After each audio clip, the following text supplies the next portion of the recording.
life is quote unquote a mess in any category, love, friends, career, I genuinely believe that there is one reason for this. One behavior that we have all been guilty of that will stand between you and the life of your dreams for as long as you let it. Now, before I tell you what that one behavior is, I'm gonna tell you a little bit about my dating life before I became the fairy godmother. And I want you to see if you can guess the one reason my life was a mess. So I had always wanted a serious, long-term relationship, and in my heart, I knew this. Meanwhile, the kind of men I was going out with were not long-term relationship material. I would get into these months-long entanglements with guys who didn't share my core values, were clearly not ready for a long-term relationship. I would even date people who lived in a different place so things could never get serious, or who were just about to move. How convenient. You see what I'm getting at here? Maybe? Well, I'll just tell you. When I was dating all of these non-prospects, I was out of integrity with myself. In other words, my actions, what I was actually doing, were not in sync with my intentions, what I truly wanted in my heart of hearts. And this concept seems simple enough, right? Like, if you want something, take actions to get there, duh. But the more I looked at my own life and the lives of those around me, the more I realized that very few people are actually doing this. In fact, I would even say that most people's actions are completely out of sync with their intentions, most of the time. I mean, think about your own life. How many times have you wanted to make new friends but chose to stay in and watch Netflix instead? Wanted to travel the world but never actually planned the trip and booked the flight? Wanted to put out an album of your original songs but kept putting it off for years and years?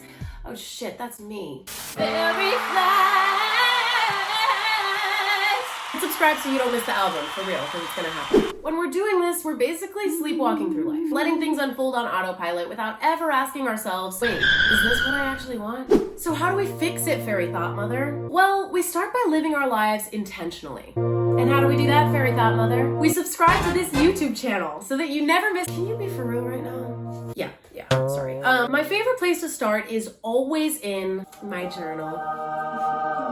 Baby, I love you so much. So grab a pen and paper, we're gonna fix your f***ing life. Step 1, I want you to make a list of all the things you know you want in this lifetime. Now, the key to this exercise is to be totally honest and unfiltered with yourself. Don't get stuck in whether your dream is realistic or not realistic. Don't filter your dreams with a value judgment like, I shouldn't want this or I should want that. These are limiting beliefs and they're probably a part of why you've put off this dream for so long. So clear that shit out and be totally honest with yourself about what you want in your heart of hearts. Now, if you look at this list and you've written down a ton of stuff, I recommend picking 2 or 3 that feel like the biggest priorities to you and just mark those. You can come back to the rest later. Step 2. For each one of your priority dreams, I want you to ask yourself, what are the things I'm doing right now that are out of integrity with this dream? For example, maybe your dream is to be in a stable, loving partnership, but you're currently stuck in a toxic situationship that's not serving you. Maybe you want a whole new career, but you keep putting off applying to grad school. This is your moment to call out and clear out. In other words, notice the behavior and then change it. Text that situationship right now. It's over. Over.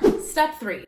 Finally, the fun part. I want you to start a new page, literally and figuratively, and start brainstorming new aligned action that is in integrity with what you want. If you want to meet new people, write down some new activities you could try in your city. If you want to get your love life together, start researching some self-help books and commit to reading them in full. My number 1 recommendation is in the description. Once you've written down as much as you possibly can think of, go back and put a star next to the things you actually feel ready to commit to right now. And this is a moment to be realistic with your time, because if you try to do 50 million things, you'll most likely do none of them. Smart goals, hello! But yeah, just keep that in mind. From there, all that's left to do is hold yourself accountable. Consider scheduling a monthly or weekly check-in where you continue to ask yourself this question. Are my actions in sync with my intentions? The more you start aligning those 2 things, the better you'll feel. And the more the universe will reward you with opportunities, people, and experiences that you never could have imagined before. Good luck, thotties, and don't forget to hit subscribe.